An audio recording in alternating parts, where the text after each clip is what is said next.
based on my system of doing it. As long as they're in a location that has enough population and they're doing everything that they're supposed to be doing to ramp up that business. In 24 months, they should be able to hit $1 million in revenue. And you can see that could change the trajectory of your being self-employed and being an entrepreneur. If you have that at the same time, you're also flipping and doing all the things. Welcome to the She's Got Assets Real Estate Investment Podcast. I'm the host, Shona Lepis. Follow along as we unpack and demystify real estate investment strategies through expert interviews and personal experience. From how to find off-market deals to creative financing to long-term and mid-term rentals, we aim to educate and inspire others to gain financial freedom and generational wealth through real estate. And as always, please subscribe so you never miss an episode. We really appreciate reviews. It helps others find us and just helps us get found. Welcome everyone to the She's Got Assets podcast. Today I have a super special guest. I have Gigi Kinsey on. Is an active Christian, a wife, a mother of 3, and a grandmother. She's been an entrepreneur since 1998, owning multiple home improvement businesses, including a plumbing service company, interior design remodeling firm, and a real estate investing business. Gigi is committed to empowering women to join the world of entrepreneurship. I love that. Focusing on the industry of home improvement. To that end, she wrote the best-selling book, A Woman's Guide to Houseflipping in 2022. Gigi firmly believes that women can find success in every season of their lives. Her message is that women must take 100% responsibility for every aspect of their lives, taking back power over their own business, happiness, and walk with God. So Gigi, thank you so much for coming on. It's really a treat. I am so excited to be here with you. I always like to start out just a little bit about your story. I feel like it's always a twisty journey getting into real estate, right? So I'd love to start with that. I will just say that I basically loved real estate from the time I was really young, at the same time that I enjoyed interior design and architecture and all those things. I was very interested in real estate. And so I built my first home when I was 22 years old. And so that gave me a taste of getting into real estate that way. Bought various things throughout the years and sold them with no specialized knowledge, just knowing that it's always a good place to invest money is real estate. Did a lot of house hacking along through the years. And again, without any specialized knowledge other than real estate is a good place to park one's money.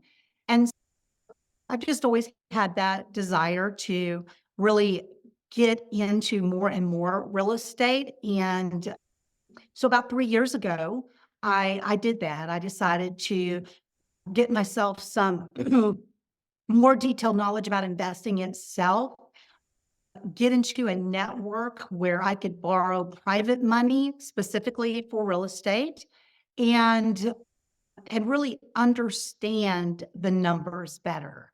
And so once I did that, I was off and running with this flipping and buy and holds, Airbnbs, midterm rentals. The sky was the limit because I'll be honest, I already had a business in renovation, design and renovation. So I was just really combining those two businesses, my real estate investing business with my remodeling business in order to achieve this whole new level of investing. I love that. And I feel like it speaks to the power of education and mentorship and community because there's a lot out there, but it really, to get to that next level, there's a lot of knowledge and a really big toolbox. Yes, absolutely. And you can, I want to say this, you can find some of these things out, Googling, watching YouTubes, following people, listening to podcasts. The problem with doing it that way is you get it in bits and pieces and out of order. And you have very successful real estate investors that do things differently. One does it this way and one does it the other way. They're both successful, but they have different methods to their madness. And so starting with one clear vision and one clear system is very helpful. And then when you become more adept at it and you become more experienced, you can then play with how you're going to go about it and create your own little path.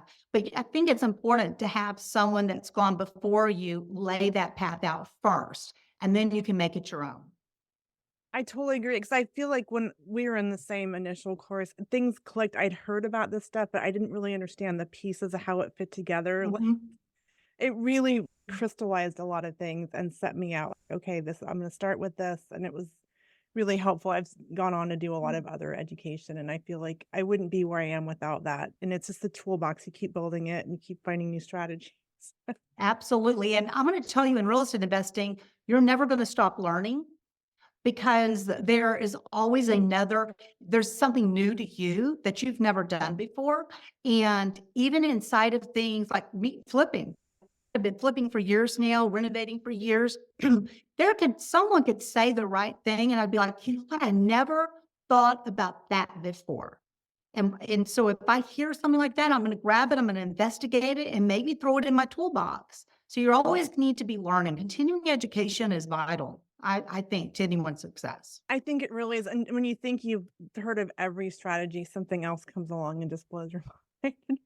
Absolutely. I- And problems arise that you didn't even know could exist, right? It's always a world of surprise in real estate investing. We get, I would say, probably every single project, you're going to learn a little something new because something new came up. And and so it's constant learning, but that's what makes it interesting and challenging. It doesn't. I think as investors, we are ultimately entrepreneurs, and that is the journey. It's not this 9 to 5, like clock Right. in, clock out. It's you really have to be a problem solver and Yeah. figure things out. I've had True. plenty of moments where I'm like, okay, there's no sewer line. We have a septic tank. All right, you just start calling. Everything is figure outable, right? And Exactly. there is an answer to every problem, and there's a solution to every obstacle. However, we just don't always we don't always like what the solution is, right? Maybe it costs more than we want, or it takes more time than we want. It's harder, but getting up and doing it every single day, no matter what, put one foot in front of the other one and keep moving forward is your path to success. That's all there is to it. It's so true. And I feel like the worst situations give you the best feeling of like accomplishment and make the best stories. For sure. Like the ugliest houses make the best before and after pictures. Totally. That's a great segue. I feel like everyone watches HGTV and sees this really sexy, beautiful thing and this transformation. We all love that, I think, as humans. But I feel like a lot of people do like their first flip and they're like, oh, it was a learning experience. And so, how do we, what I know you have a book. How can we actually make a flip successful as maybe a newer investor? Because most flips don't necessarily end well the first time you do. Yeah, the statistics show that actually the far majority of people that flip a house, flip one and never do it again. And the reason for that is so many go into it without they watch HGTV and they think they know how to do it. And they truly never went and sought out a mentor, a coach, specialized knowledge, read a book. They just thought they knew how. It made sense to them to go buy the ugliest house in the best neighborhood. We've all heard that. Mhm, Make it beautiful, make it a showstopper, and someone's going to come pay you top dollar for that. mhm. What they don't understand is the profit is in the buy. It's where we buy it. We have to buy it at the right price. And so learning how to do that is ultra vital. And so I did write the book, A Woman's Guide to House Flipping, because number one, I want to say this. I'm an entrepreneur at heart. I love business. I love women in business. I love creating new businesses. And this is a business that women can get into and be very successful at it. So the trick though is to understand some simple formulas, to understand the formula that you need to apply to a potential buy, a potential project house, so that you're buying it at the right amount of money, that you can put the renovation into it. You can pay the carrying costs. You can pay the taxes. You can pay the insurance. You can pay the real estate agents when you sell that house and still have this big profit left in your hands. Because what happens is so many people get into it thinking it makes sense. They're like, I bought it $100,000 less than the ARV, the after repair value, and they don't understand that 50,000 in on renovation, the rest of the 50,000 is going to go towards their closing costs, their real estate fees, and their interest payments. They will have made nothing. So there has to be a formula. So you got to know the formula. So that's in the book, explained very well. You need to understand, what is this house going to sell for? If I do this to it, what would be the sales price in this neighborhood for this house? And so I explain how to do comparables, how to comp your house, just like a real estate agent would comp it, to find out, based on this area, what would be the sellable price. And then we start from there and back out of it. So those are some things in the book, as well as who needs to be on your flipping team, because it is not going to be your show. It's not the Shona show. It's not the Gigi show. We have teams of people around us in our real estate investing that make it successful. And so I talk about who needs to be on your team, and then how project management works.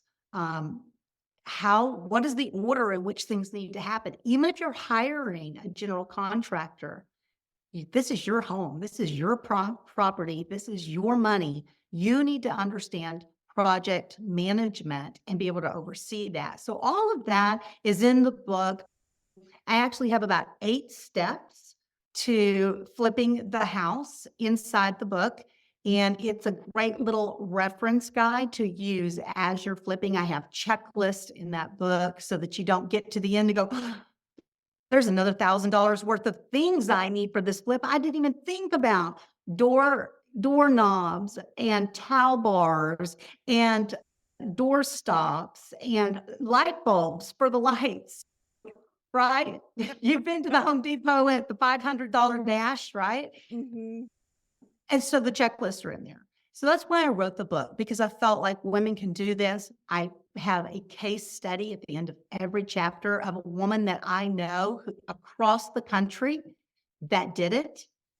So it's not one area. It's not one type of woman in one type of situation in one market.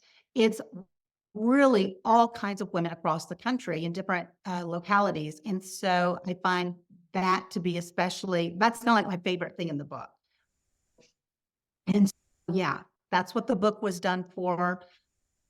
I'm still encouraging women in entrepreneurial pursuits in business, whether in real estate or out of real estate. I love to help women get into business.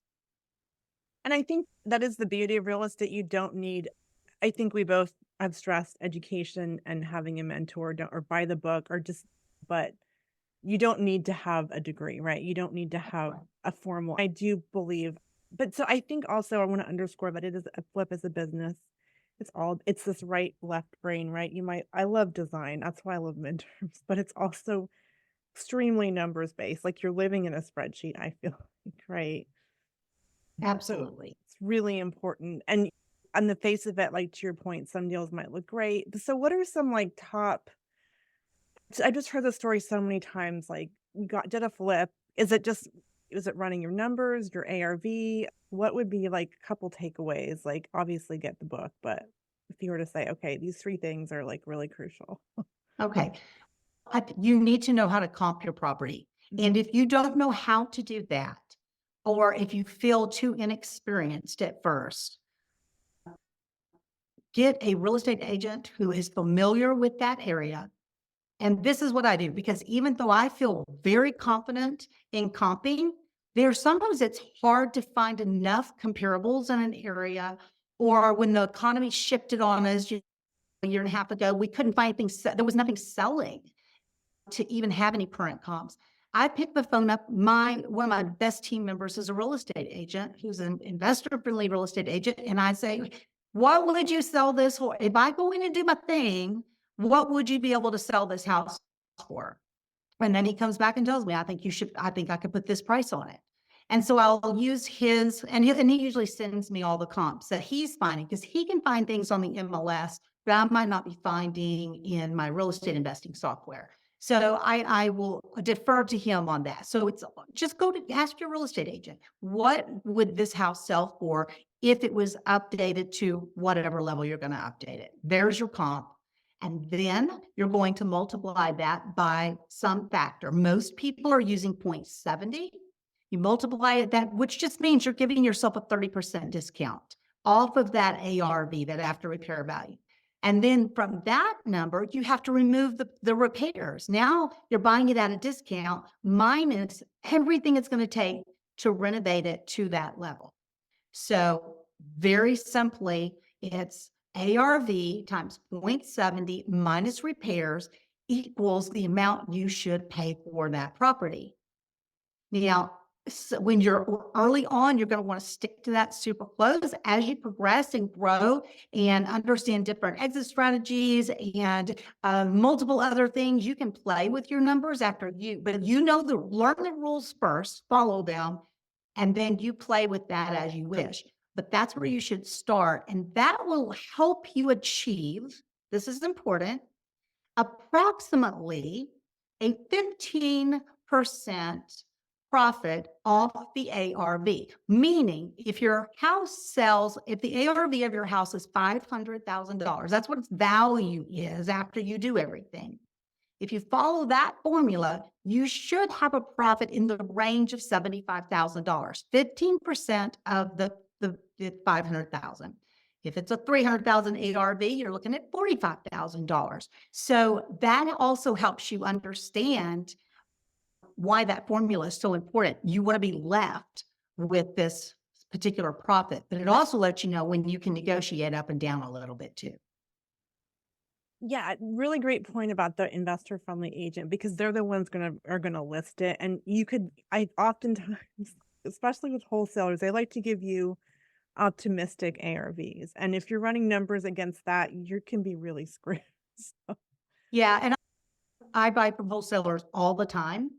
And I also turn down deals from wholesalers all the time because they want they're going to say the highest ARV, the lowest repairs, and have this huge spread. Here's what I have my advice to using a wholesaler. I'm not against wholesalers. I love wholesalers. They're doing all this work for me. mhm. However, I never listen to the repair number. I don't pay any attention to their ARV. I run all my own numbers. I do my own due diligence, my own property analysis. And they're saying the lease we're taking on this house is 225,000. And my numbers say I can only pay 190,000 for it. And I want it. I make the offer for 190,000. Sometimes I get it. Most of the time I don't, but I don't want it unless I get it at that price. So make the offer. Sometimes they come back 2 weeks later and they say, we couldn't get it sold at that price. We've renegotiated with the homeowner. You still want it at the 190. Yes, I want it at that price. So don't discount wholesalers, even though a lot of them are overpriced in what they initially start with. Just make the offer. And I have made a lot of money off my wholesalers. That's an excellent point. It's negotiable, right? And it has to make sense from the business case. So yeah, love that. So on that note too, I think when you go into a flip, I think we think our vision is we're going to flip it in a month, make a bunch of money. But I think knowing your exit strategies is important. Yes. Yeah, I'd love to hear your opinion on that. That we're going to flip it in a month. Or exit strategies and knowing, okay, plan ABC, because I think sometimes the market shifts and we have to be really strategic on, okay, we have a plan for all Absolutely. of it. Here, let me just say this. I do not listen to people that are all butterflies and flowers about real estate investing. This is a risk. There is risk. All investments are risk. If you put $20,000 into some stock, it could crash, right? We have no control over certain things. And real estate is no different. It's an investment. And anything could happen, right? The market could have a huge shift right in the middle of it. It's happened to many people. Mhm. You could find out that there's something drastically wrong with this house that you did not know going in, and it's going to cost a lot more money to repair this and get it sellable than you thought. Lots of different things can happen. So let me just go into saying, if you understand what the risks are and you learn how to prepare for those risks, one of the things I'm going to say is, when people tell you you can do this without any money, they are correct if you want to get started that way, but it will take a lot longer. You're going to have to find amazing deals, or you're going to have to JV with someone who has money. But you can get started without any money on your own, but you definitely do not want to stay there, because you want to be able to cover any extra fees. You want to cover any surprises that show up in that house, in the renovation costs, and it's just not fun. It is not fun feeling strapped for cash the entire time you're flipping a house. So save your money, ladies, save your money, put it away, and be ready for those little rainy days. But here's my thing about, we're talking about risk. You must go into it with your main exit strategy. That's what you're telling your lender. This is what I'm going to do. But you got to have backups. When that doesn't work, then would it also be a good rental? And if it's going to be a good rental, is it long-term, midterm, or a short-term rental? What would be the plan there? What is another exit strategy? Could I actually wholesale this off to someone else if things turned a different direction, or I got busy with something else? So had multiple. And what does that come back to, Shona? Continuing education, to keep learning about all of the different options that are out there. And as far as getting this house, I hear this all the time. I really only need a 3-month loan, but I'll go ahead and get a 6-month loan, but I know I can knock this out. Here's the thing, what you don't realize, you close on a property, you can't buy any material for that house until you've closed on it, because it's not yours, and anything could happen. So you still have to go back in. You've got to see a house now that's cleared of all the furniture. You looked at it while someone lived in it, and all their stuff is in there. So now you go back, they moved out, and you're like, whoa, I didn't know there was this giant hole in the wall behind the sofa. And I didn't realize that there was rot under the kitchen sink underneath that mat they had there. So you're finding your scope of work has to change. The planning, the ordering, all of that begins that day, right? You start ordering all of your materials. Even if you can knock the renovations out, if you are lucky and you got one that is just, let's paint this thing, do a few repairs, slap in some new carpet, and we're good to go, you're looking at a month. And then you have to list it. You have to put it on the market. Now you have to find a buyer. Now, let's say you got lucky and a buyer came along in 3 days and signed the contract. You still have to get to closing. And unless they are literally a cash buyer, it's going to typically take 6 weeks to get to closing. That's an average, 4 to 8 weeks to get to closing. So what people forget about is all of that other stuff that is outside of their control. The renovation's only one part of the time frame. It's all the other things that happen too. So my advice is never get less than a 6-month loan. And that's if it's a simple remodel. If it's a full gut, I say go ahead and get a 12-month loan. And if you can pay it off early, there's no pre-penalty fee. So you're set. The difference is not having to pay an extension point or two to extend your 6-month to 9-month. And I need to extend one more time. It costs you more money to do extensions than it does to start with the 12-month loan and pay it off early. Yeah, that makes a lot of sense. And it's nerve-wracking too if you're getting to that deadline and the loan is due and you have Very to, stressful. just like which is another, sometimes when you're working with private money, but if you build in that option to extend, it gives you that leeway. But it's one of our flips, Mark just turned and we're like, oh, let's rent it for 6 months. We staged it twice, but we did it. We held on to it and pivoted. But yeah, you just never know. You never know. The other thing that on this topic of flipping, and I guess that's cliche, working with a general contractor, I like how you say you are the PM, but there's just There's so many stories and there's so many good and bad. Any tips on that? Because I think it's really challenging for a lot of women, Uh, especially, right? it is so hard. This is what amazes me, Shona, is that women come into real estate investing and they have to learn all right. We just talked about all the things you have to learn to be a knowledgeable real estate investor.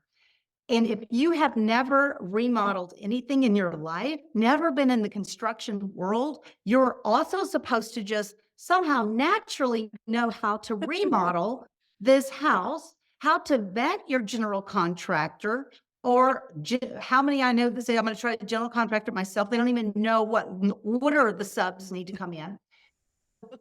Let me just say this about general contractors. Definitely. If you're coming into this world of flipping and real estate investing and renovations with no prior knowledge of construction, then you want a good general contractor. So first of all, you should be networking with local investors, not just on Facebook type groups, because you want people that know your local area. Who are they using? Who do they recommend? You can even go to Home Depot to their pro desk and ask if they can refer some general contractors in the area that they know. You can get on whatever city you're going to be flipping in and just say, hey, I've got this big remodel coming up, or I've got several remodels coming up. Who have you used that you would recommend? And then you'll just get a bunch of names and then you can start calling and vetting those individual people. So I will say a couple of things real quick. Number one, if you're in a state that requires a general contractor license, not all states do require that, but if you are, make sure they're licensed. You want a licensed one if that's what your state requires. You can actually get on your state once you meet someone and get their number, their license number. You can go on your state site and make sure that the number and the name match, because they don't always, for a couple of different reasons, but you want them to match. You would also want to know that they carry general liability insurance. And if you decide to do business with them, you're going to ask them to have their insurance company email you over a copy of their insurance. You do not ever want the person to give you a copy of it. You will only receive a copy from the insurance company if they have a policy in good standing that they're actually making the premiums on. And you're going to want them, if you go into business, do a contract with them, to have your LLC as the additional insured on that particular policy. The main thing that does for you is you get a notice in the mail if they suddenly stop making their premium payments in the middle of your flip. Okay. And then you're like, I have no insurance. So you would know. So there's a couple of quick things as far as vetting the general contractors. You can always ask for pictures, but I don't trust pictures because they can get pictures off the internet anymore unless it has their sign, their hat. They have a label on a cap and they put it on a counter and take the picture. I've known some who are doing that now to keep other people from stealing their photos. But here's what I love. What do you have going right now? Do you have any work I could actually go see that's being worked on right now? Of course, you're going to ask for references that you can call, but how much better even is a reference that you get to go over to and see the work happening? Maybe it's for another investor, maybe it's for a homeowner, but see their work, see the people that are there. Another thing to ask is, do you only hire licensed plumbers, HVAC technicians, and electricians? I don't care what state you're in. Those are the three trades that must be licensed to work on your property. And even if like in Texas, we do not have a general contractor license, but we are required to hire licensed plumbers, HVAC, and electricians. And you can't pull a permit that's having that work done if they don't sign off on the permit with their license number. So make sure they're not bringing a handyman or a jack of all trades in that's going to do it all. And then here's the sad thing. I hate to even say this, but this is very true. I have heard sad stories where people got references, they saw work, they heard nothing but good, and it all fell apart on their particular job. And here's the truth. We're dealing with human beings. We are dealing with very small businesses. And because we're investors, we're typically looking for a bargain or a lower price. Those kind of contractors, a lot of times we call them truck bed contractors, right? They don't have an office that you can go to the office. You just have a P.O. box and their phone number, right? Life happens to them and something, maybe they have another job that's going bad. And so suddenly they're not showing up at your job. They're over on this other job, or you have paid them, but they keep asking for more money, but no work's happening because they're actually using your money to fund another job, thinking they're going to get caught up and get back to you, but it's not happening.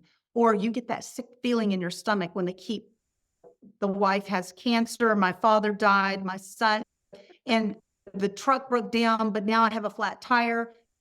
When someone's scamming you, my advice in that situation, when it starts going south, is get to the bottom of it as fast as you can. Have no nonstop communication with that person. And the second that you're like, this isn't going to get any better, then accept that intuition. Women are great at this. Accept it as hard as it is and let them go and get someone new on the job. The horror stories usually happen because they go, but I just kept trying because it was so hard to hire someone else. So I kept giving them the benefit of the doubt, and they said then they'd be back next week, or they'll be back in 2 weeks. And one person showed up and did something, and then nothing again for 3 weeks. And so all you've done is cost yourself more money when you could have let go of them, moved on. And so I say all of that not to be scared, not to scare anyone, but to show that these are possibilities. And so you should always have more than one general contractor in your back pocket. And let me also say this, when you get a good one, you want to treasure them. You want to treat them like gold, because they are. And you want to treat them so good and nurture that relationship with them so they'll want to work on your next job and your next job and your next job. Once you find the one, you want to nurture them. Now, if you're going to grow and you want to be this really big flipping business, you need more than one general contractor. They can only handle so many jobs at a time. And so you might want to have two, add one more that you feel just as much trust in. But here's the other little thing I'll say this too. A lot of people have expectations that a general contractor is also going to be this fantastic project manager. And most general contractors, especially on the little bit of the lower price side, they're not working for high-end residential clients like I do. They just want to bring in the work. They want to bring in the subs. That's what the general contracting, meaning they bring all the other subcontractors in. So we should expect that they would bring those people in that are qualified, that they are going to perform quality work, that the contractor is going to schedule this thing out so that it goes as fast as possible in the right order. However, we also have a lot of project management that we want to put on their shoulders. Now, if you're working with a super high-end general contractor that works for very high-end clients, that is something you should expect within his office to have enough people to be able to project manage and general contract. This one-man show, you're going to probably be disappointed in his project management skills, which is why I keep coming back to, you need to have at least an understanding of project managing your own deals, because if you can see something getting off, then you want to be able to step in and say something, or you just want to be involved in the project management from the beginning. What does the schedule look like? How far out do you have things scheduled? How are we going to get from point A to point B in that time with this schedule? Because it's hurting cats, subcontractors, Shona, right? Their job ran long, so they can't get there the day they said. Then somebody has COVID, the whole team's out, and then so it's this constant thing going on. If you don't understand project management and the timelines, how are you going to correct and have a conversation with your GC to know whether he's doing it right or not? Project management, learn it, love it, embrace it if you're going to be a successful real estate investor. It's so important. So we had an agency before this, and sometimes I'd step in as a PM. And yeah, I feel like if you're a cat herder, right? You're talking to subs and you're coordinating. But I think that's a really excellent point to underscore that when you're hiring kind of investor friendly, like GC that's in his truck, he doesn't have this back office support. He's pretty scrappy, right? He knows his subs. So I think we put these expectations on them and then we get pissed off when they're not delivering this beautiful like spreadsheet with color coded likes. So I Yeah. guess my question is, can we say, hey, I want, if we're doing that, can we be like, I will be the PM and just, and I've ended up bringing my own subs in, but how do you work with someone like that without stepping on their toes? Because I probably think they maybe don't want you meddling. And I Mhm. know I've learned you never talk to their subs because I've got in major trouble for, I think they thought I was stealing them or something. I wasn't Yes. trying to connect, but so lessons learned. Yeah. You don't talk directly to their subs. Um, this is the deal. If you have a good general contractor who just simply isn't going to have that level of project management that you really are looking for in your project, then it makes sense to communicate with them that there's parts of this that you really want to be on top of. And sitting down with them on that schedule is a really good starting point. Because if you both have the schedule that you've both kind of created, then that's something to communicate about. Either you're on schedule, ahead of schedule, or you're behind schedule. Mhm. So that's that communication. I say everyone should meet with their GC once a week, if not more, but no less than once a week. If you can meet at the job site, absolutely better. If you cannot, maybe you're doing a long distance, have them take videos or FaceTime them while they're on the job site and let them show you things. Be very clear about how the payments are going to be made and what levels, or if you're doing weekly payments or if you are doing benchmark payments. Framing is complete, we now need this bill. Painting is complete, we now need to be paid for this. Or is it, this is a $50,000 job and I'm going to charge you this much every single week on Thursday, and you're going to write the check out and I will show you all the work that took place during the week, but it won't be benchmark payments, right? So there's multiple ways that they may want to be paid or that you want to set that up, but the important thing is you both understand it, that you are on two different pages going, I don't understand why you're not paying me. Well, because you didn't finish the sheetrock, but it's all finished except for one bedroom. I know, but one bedroom means it's not finished. So you can see how you go back and forth. Clarity on the payment schedule, communicating on a regular basis, and treating them with utmost respect and honor for the level of just experience and their craftsmanship, the abilities that they have. They need to be shown respect for that. When you cut that off is if you are working with someone who is dishonest with you, who's not showing up for the meetings, who's not sticking to the payment plan, who's always asking for money before it's time. That's when you say, I'm not dealing with a pro here. And you have to step in. Yeah, and that's a tough thing, but to your point, you gotta pull that Band-Aid off because it just goes south. Quick. Yeah. And costs you so much money in the meantime as you paying those carrying costs to just keep dragging this thing out.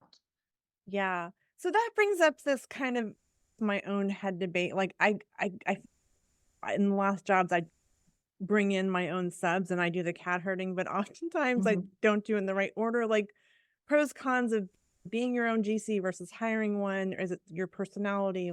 I'm curious because it's a debate I have. I'm actually teaching a workshop this Saturday, understanding project management and general contracting for women in real estate investing. The reason why is there are so many disappointed with the abilities that their general contractors have brought to the table. I think that it's important to at least get an overview so that you know how to deal with them. And number two, if you want to general contract your own projects, then the one thing, number one, you need to know basically what you're doing, the order in which things happen, what needs to be on the job site when, what normal quality control would look like. And you need to have the time to do that. Mhm. If you're working a W-2, 40 to 60 hours a week, and also want to be doing real estate investing, you can do that. But if you want to be your own general contractor, it's going to be very difficult because you need to be able to get to the job site at least a couple of times a week, if not more, if you're GC. You need to make sure the subs are there when they say they're going to be there and they're doing what they say. And if they're finished and want to get paid, you've got to go inspect the work and make sure it's matching your quality control. So there's a lot to general contracting that's simply just, do you have the time to do it? And if you have the time to do it, you're going to save anywhere from 10 to 30%. Okay, 10 to 30%. I think it's worth learning. I think it's worth doing. But then again, I've been a general contractor for many years, and this is what I do for a living. But if you can figure this out, how to get this done, and build the right team, it's a big team if you're going to renovate an entire house. But once you have the right people in place, you will use them over and over and over again. They'll get to know you. They'll get to understand. I know what Shona expects on this. I know what her level of quality is. She's going to be okay with this, but she is not okay with this. And then it becomes smoother. Each time you have a new project, it's a smoother job, right? I have subs that work for me for 15 years. We don't have trouble because we just know each other, right? And so in all aspects of doing business together, that's what will happen if you become your own GC. You'll have this team eventually that you just know each other, and it makes for such a smoother project and allows you to keep more money in your pocket.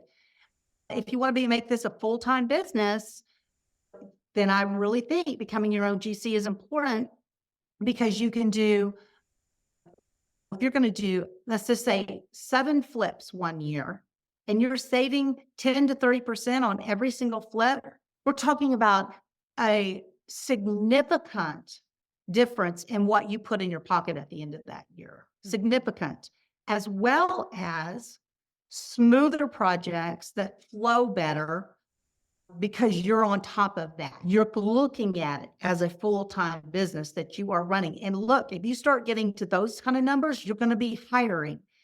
It's not all going to be you. You're going to be hiring project managers or assistants that help do these things. I run multiple businesses. I run a multi-million-dollar remodel firm. Do you think I'm out there doing any of this stuff?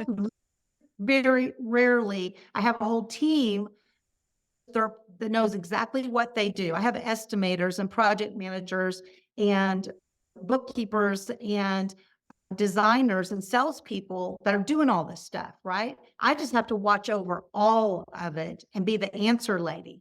And eventually, if you run your flipping business this way, that's exactly where you will be. Yeah, no, that makes a lot of sense, because it is a business and you're going to be more efficient and you're going to be happier. And yeah, that leads me into the next question. Flipping, it's feast or famine, right? Yeah. If this is your full-time thing. So how do you, I think you teach us, how do you make a business? If you have this great team, you really enjoy it, you're good at it, and you make a business out of that, which I hadn't thought about until I listened to your stuff. So I have created a program called Renovate Her Business Network. And it is designed to help women who have not only a passion and a talent for design and renovation, but also who have the desire to create a business out of that. So you have to have all of those things. One of the problems with someone who is flipping houses, or who is more focused on renovating houses to make them buy and hold, midterm, Airbnb, long-term rentals, there's a long time from the day you get hold of the project to the day that you sell it, or that you start renting it and start getting some cash flow. So paycheck is right 6 months to a year, maybe on a flip before you get your paycheck. Yeah. And so if you are already, if you're the one who's designing your projects, if you're GCing your project, if you have all these subcontractors working for you on these projects, could you take that same exact team and resources, same exact knowledge and talent, and start a business that is open to the public in your local area, where you specialize in kitchen remodel or bathroom remodel or all interior remodel. And without being one of these chasing all these different income sources, because you're just simply putting a twist on what you already do. So this isn't shiny object syndrome. This is, I'm already doing this. Now I'm doing it for me. Now, if I do it for Mr. and Mrs. Smith, instead of me getting a loan and having to front the money and pay out interest every month and wait for my profit, I'm going to sell them this project and I'm going to get a down payment, cash flow. I'm going to start the work and I'm going to have a weekly paycheck from that client for 4 weeks or 6 weeks or 12 weeks, however long the project is. That's called weekly cash flow. And then we're going to close out the project. They're going to be thrilled with the work. I'm going to have given them not only a beautiful end result, but also have made great communication, great customer service. They're going to love me. They're going to tell their friends about me. I'm going to get more business. While you're still working on those flips and those renos, you got cash flow coming in. And here's the thing, in Kinsey Interiors and Remodel, I've been here for 25 years. And I started this business doing a lot of things the traditional way in the reno industry, the remodel industry. And over the years, I have said, I'm going to leave the traditional way of doing this, and I'm going to do it a new way. And so there's 3 points that I found a new way to do it, because I wanted to get to the profits I wanted to get to the sale faster, right? Get to the money faster. So I wanted to do that. I wanted to make bigger profits, and I wanted to have steady cash flow. And one thing I didn't want was to get to the end of the job and go, they won't pay me. I don't like something and they just won't pay me. So now how do I get my money? I came up with a way to get them to sign off on the contract and put their down payment at a very early on, and then begin the details of the design selections. Then start the picking and choosing. Get to the construction, and rather than having benchmark payments, where if that subcontractor has COVID and doesn't show up, or they're behind and they can't get there, we can't get our benchmark payment, how do I pay my people? We just set it up. This is going to be about a 12-week construction project, starting with work week 1 through work week 12. You will pay X amount of dollars every single Wednesday.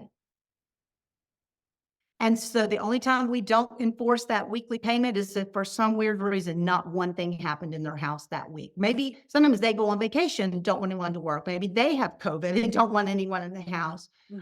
It's extraordinarily rare for that to happen. So you can see by the time we get to the end of the project, we might have $750 due for punch list. We've had everything else paid. And if we get to the end and they go, we don't like this, we're not paying. Okay, you're not going to pay your $750 punch list payment, but all the rest of it's paid for. So, because if they stop making payments at week 6, obviously we would stop work at week 6 until something got corrected. Has that ever happened to me? No, never, ever has that happened to me. But it's set up in such a way that we prevent that. So we want to have the right markup. We want to understand how to price our services, understanding that we're not for everyone, because we are very focused on customer service. We want to get to the money faster. We don't want to design for 2 or 3 months before we finally get to the renovation project. And we do not want to have benchmark payments, because we need to have steady payments. By the time we get to the end, we're covered. And that system has grown my business from below $1 million a year in revenue to multiple millions of dollars a year in revenue. And I still only have a handful of actual employees working with me. You really systematizing it, and just that service. I'm sure that just your referrals are off the. The best, always the best marketing is word of mouth referral, and it always has been. As we are growing and expanding out of our very local area into more and more cities and towns in our area, we're finding we are having to advertise and get our name out there on Google, because they don't have a neighbor necessarily that used us. But in my town right here, which is about 100,000 people, We just have neighborhood referral. We just work in certain neighborhoods over and over again. And then that now over the last few years, we've really expanded into the other towns around us. And so that's now happening there as well, because everyone wants a referral when it comes to a remodel. Yeah, especially. Most people, and even if they find us on Google, they're going to want to read my reviews and they're going to want a list. We'll handle 2 or 3 pages of references. There's never a problem with that. They can call all day long on references for us. And if we have some in progress, we'll let them come see us in progress as long as the homeowner gives us permission to do that. Growing it like anything else, just like your real estate, investing that someone has started. If you want to pivot a little bit and go to working for clients, then just know that there's going to be a snowball effect. It's going to take a while to start getting that interest. You're going to start putting bids out, and then boom, you'll get that first one. And then the next one will come, and the next one will come, and it snowballs till you have multiple projects happening. And what's happening during those projects? They're each making a weekly payment, correct?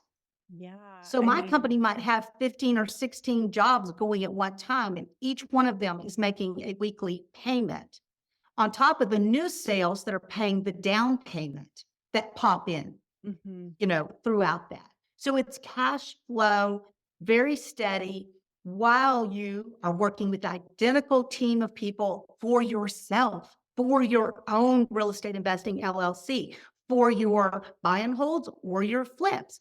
And then bam, that company is growing in becoming an actual asset to you because you're getting a system and process. This separate company is growing and becoming an asset. And then here's the cool thing, Shona. Here's the most cool thing of all. So here is your real estate investing company in your left hand.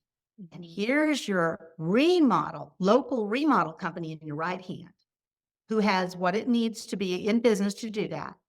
So now when you go tell your hard money lender, I have a hard proposal from my contractor to do this work, it's your left hand and your right hand feeding one another.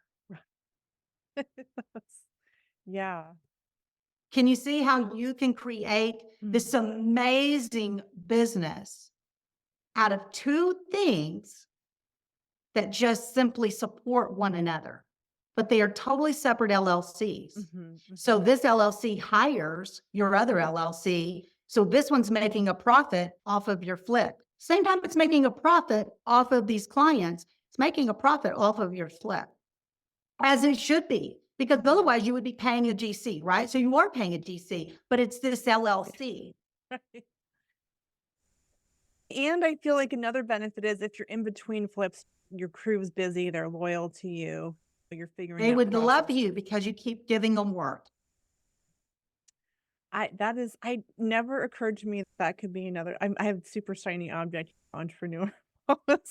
And this is not shiny object syndrome, because you are an amazing designer. You're already a renovator. You're already a general contractor. You're absolutely everything that I am as the owner of Kinsey Interiors and Remodel, except that you're only doing it for you. Yeah. You're not doing it for paying clients. And if you add paying clients in a separate LLC, you continue everything you're doing and you use your team to do all these things for them, and they pay you. You don't pay anything. That's the difference. I didn't have to go get a loan to do this $100,000 remodel for this client. They paid me a down payment and then started making payments to me. So I have cash flow nonstop.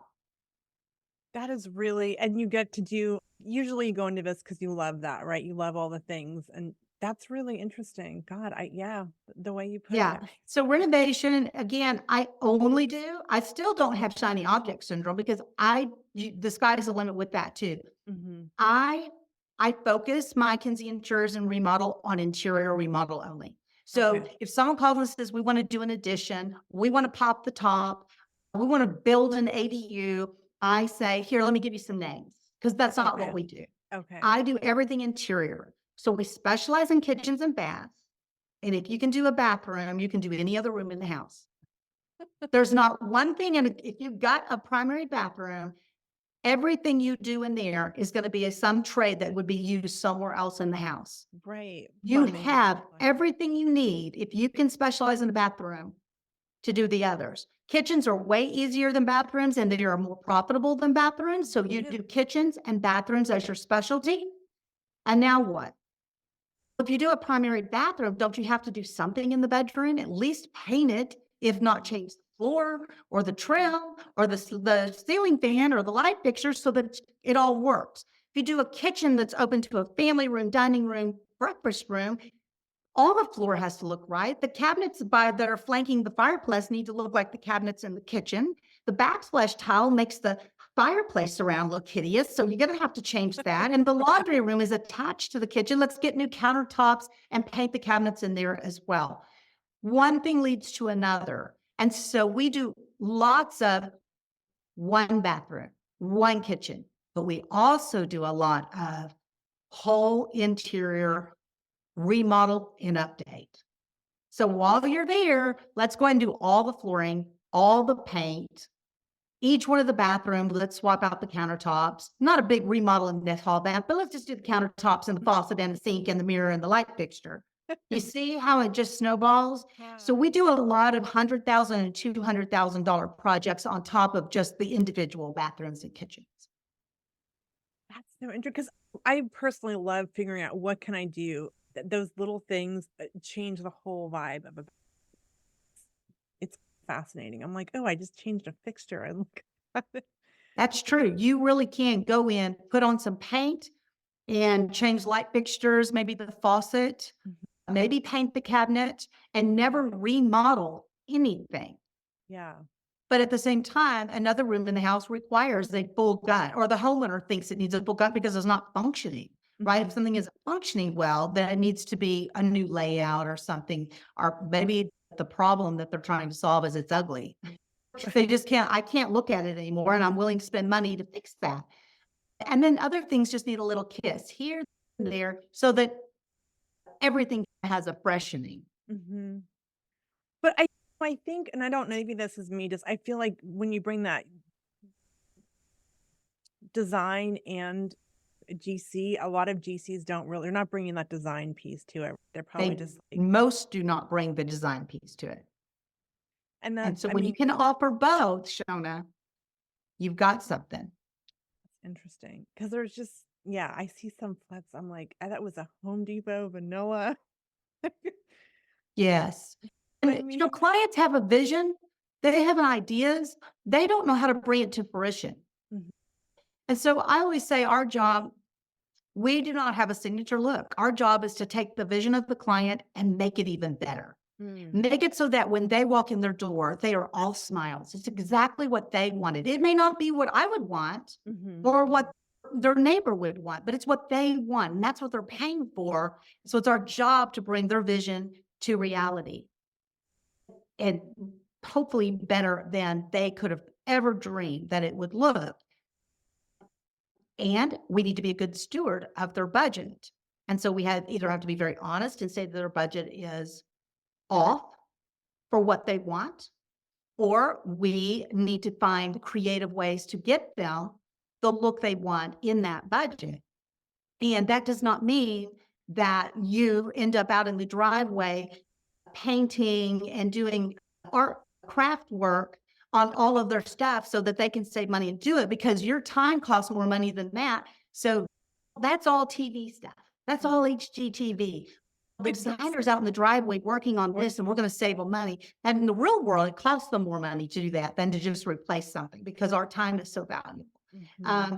So for real estate investors looking for another way to use those skills and passions, that is a viable business that will work hand in hand with their REI business and put more money in your pocket, keep your team busy, and you can take it as far as you want. You can have one client at a time. If that's all you feel like you can handle, you can grow to multi-million status a year.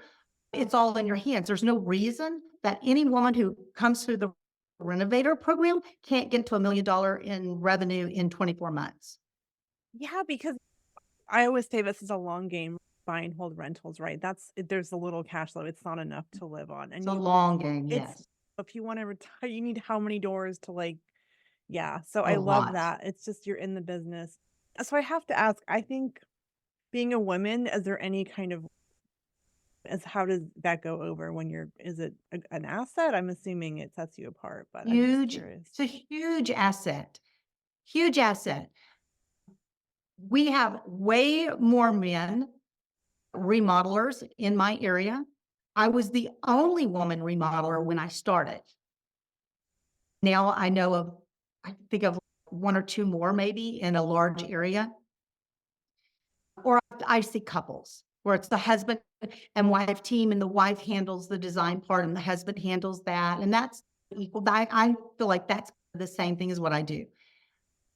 But overall, we women, this is, I think it's 417 billion. Don't quote me on that. $417 billion business in the United States of home renovation.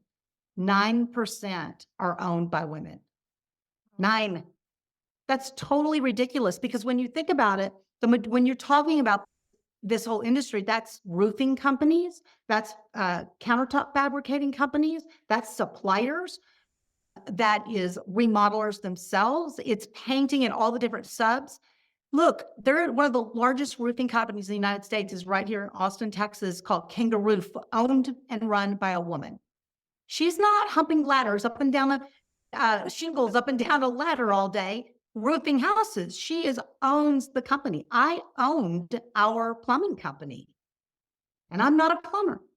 And you don't have to be. You can own companies like that and hire licensed technicians to work under you.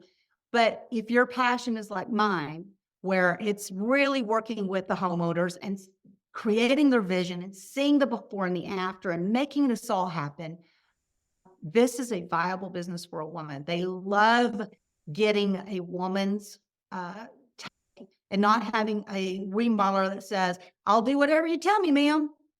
And they have to go hire an interior designer and then bring that plan to the remodeler and still be on top of it. And then they still tell them, okay, well, you need to have the tile here. You need to go pay for your countertop.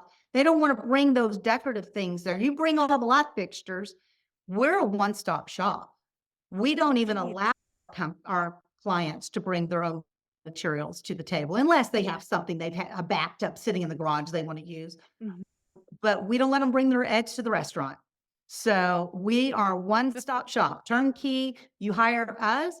We start from the design, the selections. We order everything. We make sure we have it when we start construction. We're in there prepping their house and plasticking it off and tinting and protecting. We make sure their job site is taken care of. We ask them, what hours would you like us to work in your home?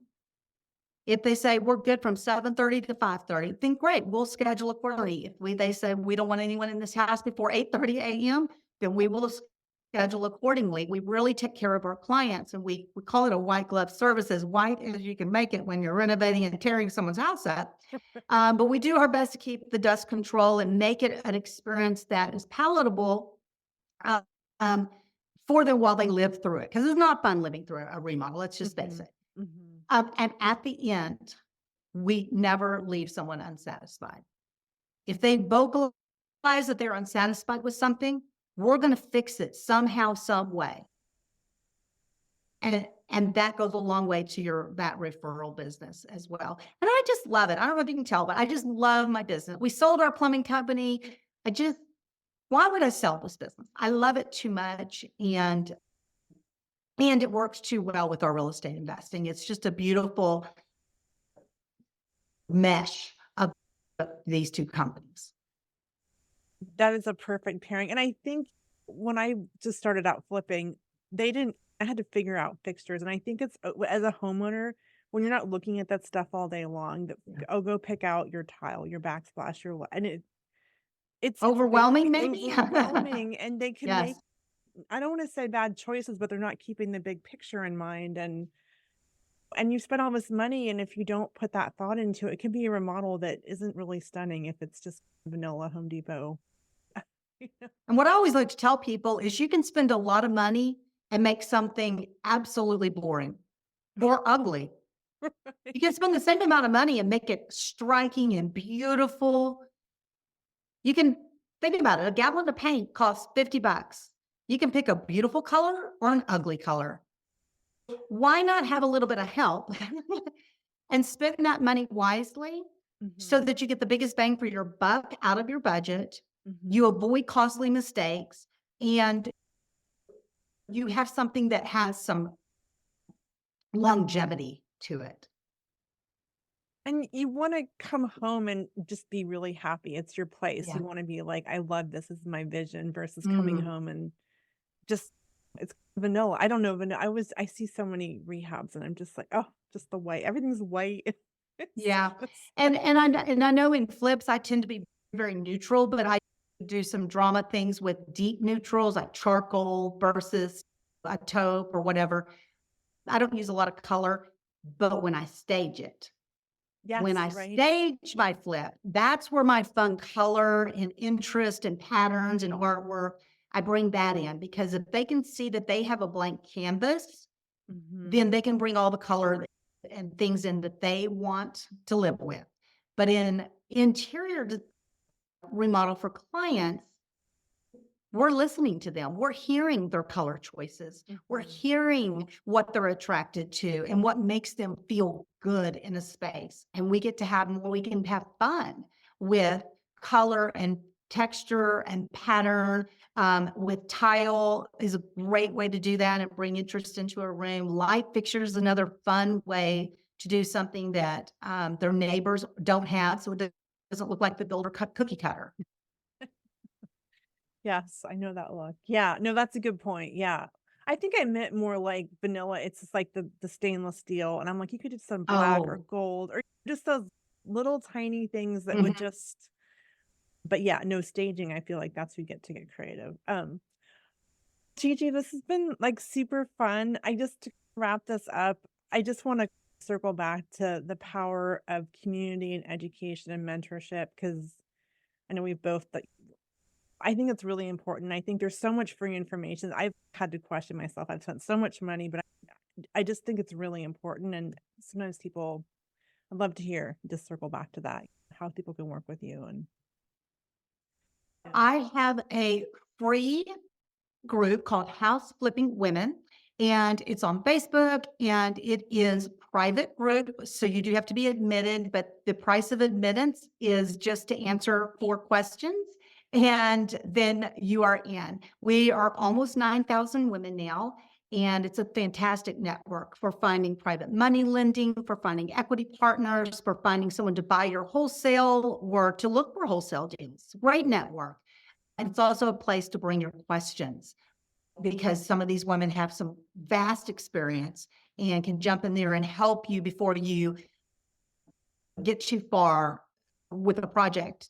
Just get your questions answered. So it's a great community, house flipping women. And inside of that, I'm really dedicated to continuing education for free for women, which looks like a workshop once a month or a guest speaker that comes on and shares. There's nothing formal about it, no formal education there, but but it's open to everyone. And I want to make that available. In addition to that, I have a business network mentorship called Renovate Her. And in this program, I help women just like you and me that are interested in starting a residential home improvement business who want to work with their local clients. And they may or may not be real estate investors. That's not a prerequisite. Mhm. And I actually share with them my processes and systems of starting and running this business. So they get to their money faster, they get to the profits, to the higher profits, and they have steady cash flow. And it is a 12-month long mentorship coaching program. I like to say it is a earn as you learn because I want to get them out. I want their business set up and I want to get them out there to a client while I have them under my thumb, right? I want to be able to hold their hand through those first clients. And they have someone to call and say, this is what's happening. How do I bid this? What do I say to this question? I'm not sure. Who would I get to do this? I hadn't even thought about that I needed this subcontractor. That is an earn while you learn mentorship. While we have classes every single week, we have a design coach. Then you have me. I coach everything there is to know about project management, general contracting, and running the business. We have an interior designer that coaches, and we have an accounting financial person that coaches. So at least you understand how to read your financial statements and how to manage your money inside of this particular business. So that's what Renovator Business Network is all about. And you can follow me at renovator_1 on Instagram. And I'm always offering workshops and master classes. I love how hands-on that is, and it's really, you've thought of all the things. Couple more questions. I always like to ask everyone, like, top business or life advice that you'd leave someone with to live life on their own terms. Yes. Yes. I love that question because as women, from the time we are very young, I think success is defined for us. We're told what a successful life is going to look like by our family, our community, our fellow church members. We can differ from woman to woman, but we're all told what that's going to look like. Oh, that's way too many kids. Or, oh, not going to have children. Oh, no, we don't want that. You're a working mom. Oh, you're just a stay-at-home mom. Who are you going to listen to and who are you going to please? So my advice is this: define success for yourself. Get rid of all the noise. Don't worry about what your preacher says or what the other women in the women's ministry say or the neighbors say or your family says. Nothing else matters except what you and God come to an understanding of what success for you is. And then you map out a plan to go get it. And I'm just going to say this: as women, we have so many seasons in life, and your definition of success is going to change and modify as you walk through these seasons. And that's as it should be. You should change your definition of success as your life changes, because we're growing and things are different in our life than they were 10 years before. So our definition of success is different now, but that's the way it's supposed to be. That's why your definition is so important, and not hearing all of the chatter.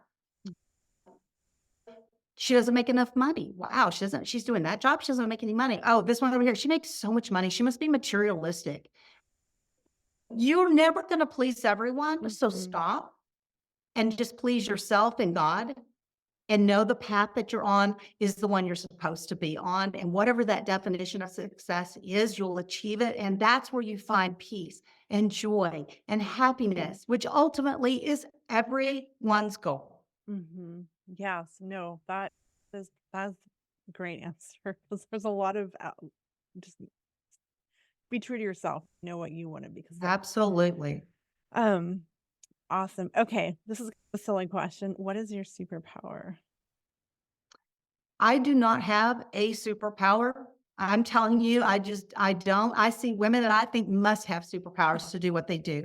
I don't have what I think of as a superpower, but I will tell you that just a personality trait I was born with, evidently, is determination. And once I focus in and I say, this is what I want, then I go for it. And obstacles don't deter me. Challenges don't deter me. Problems don't deter me. The economy doesn't deter me. I just get up every day and take another step forward. And I'll tell you, part of being determined is the ability to make executive decisions. And you have to be able to do that, knowing sometimes they're going to be the wrong decision. And that's okay. At least you did the next right thing as you know it that morning. That day, you made a decision. That's the only way you can keep going. Otherwise, what do we do when everything turns to crap? And can I say that on your show? When it all turns to that, and we literally, I don't know what the right decision is. You can either go home, get in the fetal position and stay there and just let it all come to an end and fall down. Or you can say, I don't know, but based on what I can put together based on some people I called and asked them for their advice, based on prayer. I'm going to make a decision, right or wrong, and then we move forward with that. Maybe 5 years later, you look back and go, yeah, that really wasn't the right decision. But guess what? You didn't stop. And that's the killer, is stopping. So my superpower is that right there. I keep going, right or wrong. If it's wrong, I'll fix it later, but we're going to move forward no matter what's happening. No, as you're saying that, I have this note on my computer, action breeds clarity, right? You just gotta take it. Ooh, And I like the way you said that. Yes. yeah, I didn't coin that. But yeah, it's because if you just sit there and get analysis paralysis, you just have to make a decision and it'll be right or wrong and you're gonna keep navigating. Amazing. And if it's wrong, you'll learn, right? You'll Right. learn. But if you don't make a decision, you're not gonna learn and you're because there's a lot of decisions. You have to be decisive and keep Mhm. moving. Gigi, this has been so much fun. I really appreciate your time, and definitely the Facebook group is great, and your courses I sound really good. And I've known you for a long time, so I recommend if anyone's interested. Education is so important, and knowing people that are actually practicing, right? That are doing it, that believe in it, that are doing it for the right reasons. So you are that. Thank you. Thank you for having me. And yeah, I'm so excited for you. I'm excited. I know you have a course, and I know you, and then this podcast, and you're going to be a speaker at for the house flipping women. You're going to come on and be one of our Wednesday workshop teachers. So I'm looking forward to that. Yeah. Awesome. Yeah, I love talking real estate. It's just like my hobby. So I Mhm. look forward to it. Thank you so much, Gigi. Thanks for coming on. All right. All Thanks right. so much. Thanks. All right.